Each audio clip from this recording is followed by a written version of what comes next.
He further went ahead and delegated the one in charge of the National Police, the DIG for Police Services, one Eliud Lagat. I did appear in court with Eliud Lagat. We were denied a chance to explain. The court wanted the IG, the acting IG, in person. It is very surprising. Failure, then he was convicted in absentia. Yesterday, my colleagues, Miriam,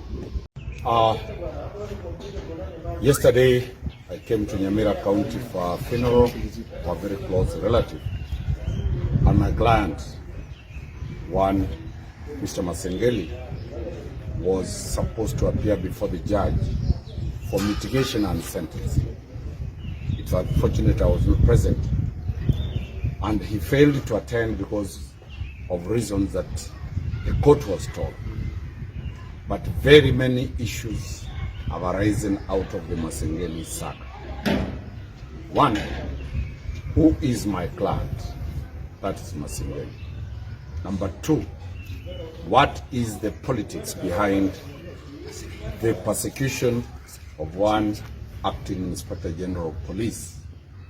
Three, what is the import of the orders given by the judge in terms of the national security and in terms of the way going forward? First of all, my client, Masengeli, comes from the Administration Police Service. He was appointed an acting IG, awaiting the appointment of the substantive Inspector General of Police, who is still being processed by Parliament. He has undergone vetting at the Senate. He's awaiting the National Assembly. Then if he passes, then his name will be forwarded to the President for appointment. As he is there, Mr. Masengeli, one, joined the Kenya Police in 1989 as a police constable. He rose through the ranks from a constable to a corporal, to a sergeant, to an inspector, to a chief inspector, to a superintendent of police, to an assistant inspector general of police, to a commissioner of police, to the position he is now, the DIG, the Deputy Inspector General in charge of the administration of police. Masengeli has a bachelor's degree from Kimathi University, Dedan Kimathi University. He has a master's degree from the same university, that is Dedan Kimathi University. He is an ongoing student at USIU, pursuing the doctor's degree.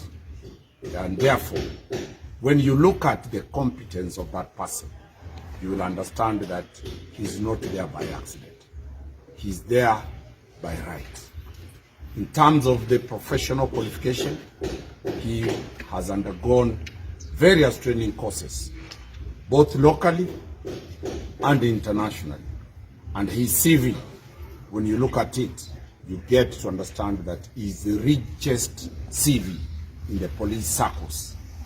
So the question that arises, why is Masengeli facing what he's undergoing?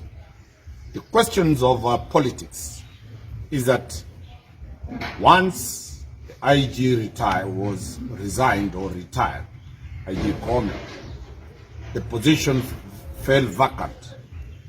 There are people who believe that in the event Parliament does not approve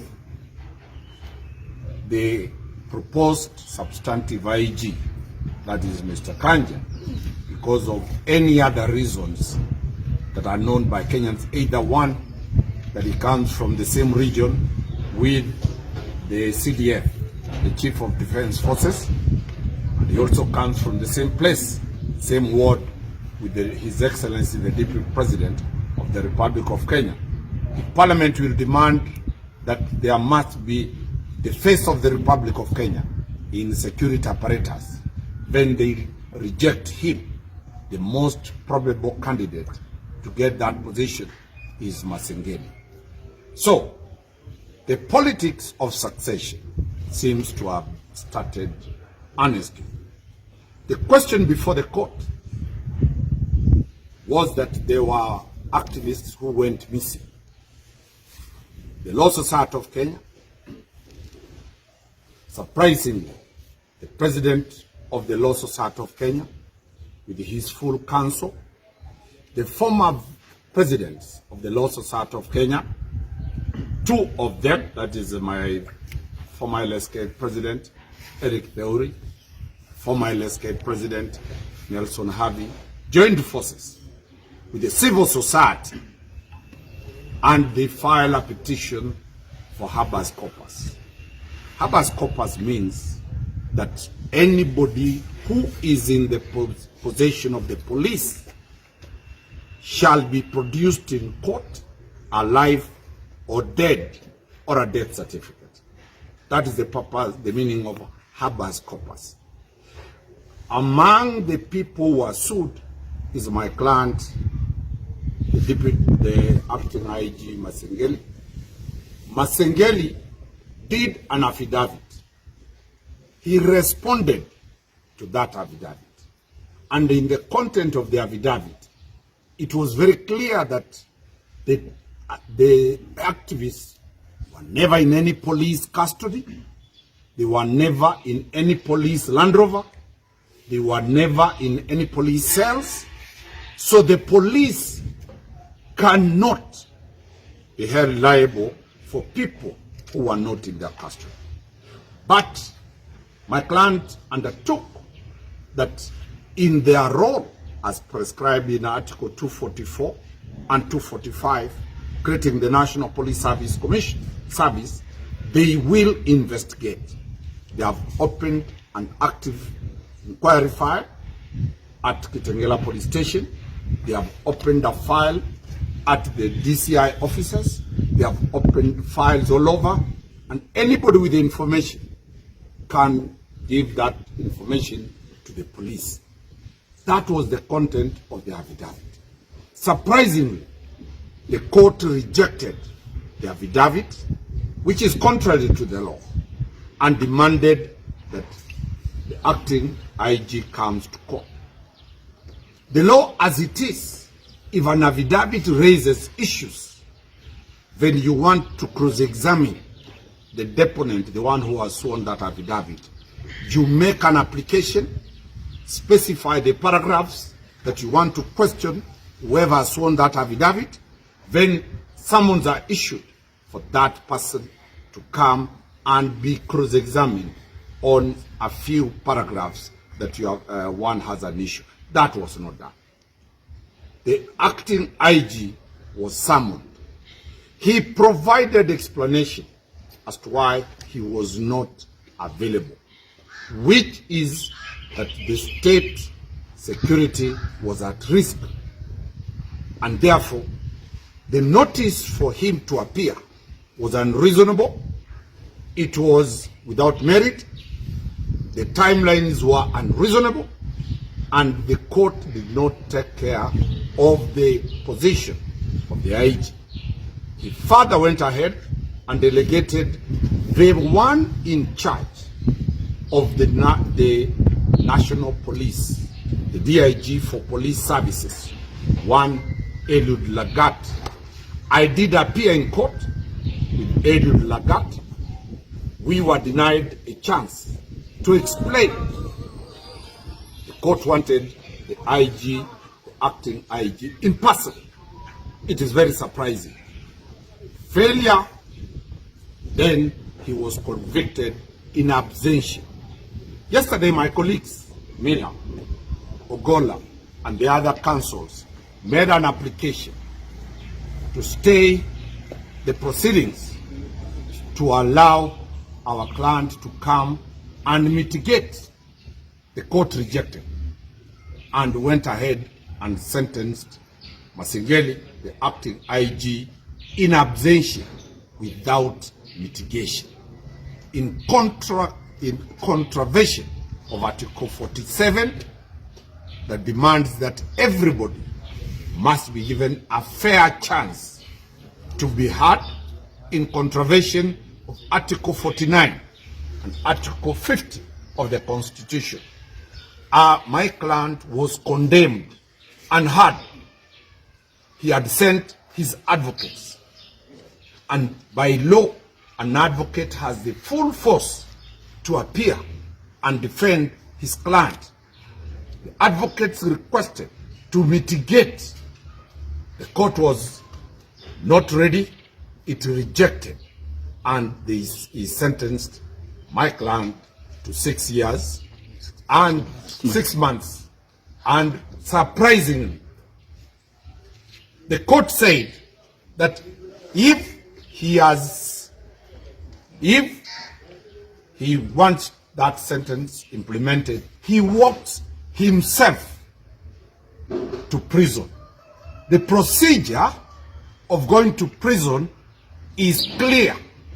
Once you have been sentenced, you are arrested. Once you are arrested, committal bundles are signed, are brought from prison. They are signed by the magistrate or the judge committing you. Then those committal bundles are the ones that will admit a prisoner in custody.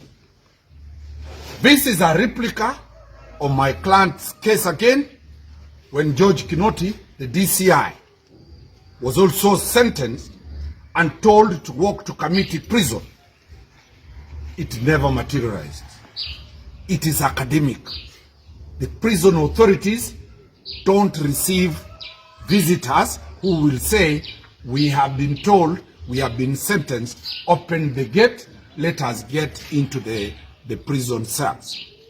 That is a serious anomaly, and that is the politics that you can see, that the conviction and the sentence of one Masengeli is political. Two, when you look at the question about the Minister for Interior being ordered that in the event Masengeli does not go, then he has a duty to bring him to prison. The Minister for Interior has no police powers of the state. He's a civilian clothed with the power as the Minister for the Interior. He cannot arrest. Powers of arrest are conferred on the National Police Service Commission and the agents, that is the police officers. So that is why I've said the second limb tells Kenyans that there is a lot of political witch hunt. Masengeli comes from Western Kenya, the Luhya nation. This is the first time that that position has fallen outside the regions where the position of then Commissioner of Police, now the Inspector General of Police, for the first time, the position, if the current substantive head does not make it, then it will go to Western. So there is a serious political witch hunt. The sentence is purely meant to blackmail Masengeli if he succeeds to get the position, but if that position is vacant. When you look at the ruling, the sentence was suspended for 7 days. And the court surprisingly says that he can redeem himself by appearing before the same court within 7 days. The law is very, very settled. Once a judge or a magistrate has sentenced, by law he becomes functus official. He cannot review his own sentence. Masengeli can only move to the Court of Appeal to vary, to set aside that sentence. So that order of the judge is not based on any known law. We shall be moving with speed on Monday morning to the Court of Appeal to set aside those orders, so that, because the orders do not have any basis in law, they do not have any precedent that have been set, they are orders that cannot be implemented, and that is why I have called the media for Kenyans to understand that this is not a criminal question. This is not about the law.